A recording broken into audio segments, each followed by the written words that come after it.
speaking of hostages, actually, that's a good segue.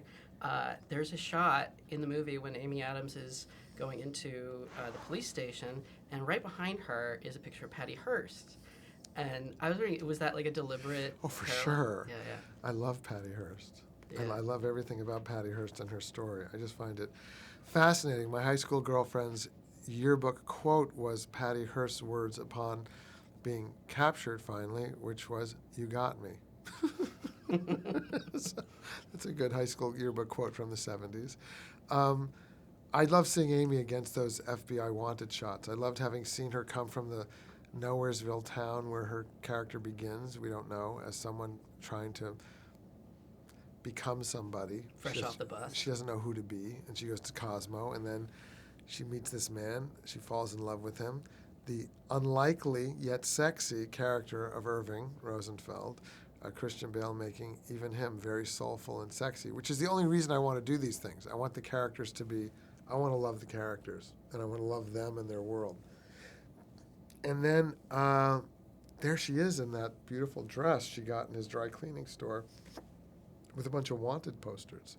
So having great characters is the first part. Having a hell of a predicament, whether it's the fighter or Silver Linings, that's going to take a long time to explore, is the other key element. Yeah. For me, for making a good story. And also, and going off of the fighter, I love that you cast Louis C.K. He's one of my favorites, and he actually trains with Mickey Ward. Yes. In boxing. Was that your connection with him? He told me about it when we met. He told me that he trained with Mickey.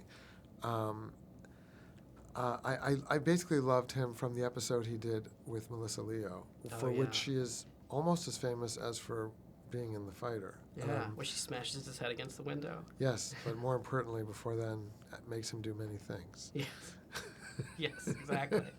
I wanted to ask you real quick.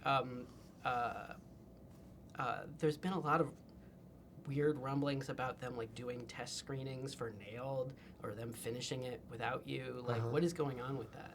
I really don't know. No, because that movie, I don't know nothing about it, and I can't talk about it because in 2008 was the last time that movie was on its feet in any way that was funded, as far as I could see. So I haven't been involved since then. But if they tried to release it as like the new film from the director of The Fighter or whatever, like, would you have to kind of distance yourself from it, or? You know what? I'm not really worried about it. You're not worried? No. I mean, whatever is going to be is going to be. And there, I can't say nothing about it. I mean, I don't know what's going to happen, and I don't know what can happen. So it's out of my hands. Okay. Well, we can, at the very least, kidnap Josh Hutcherson. Yes, that's our next project. That's it. All right. It was wonderful. Thanks.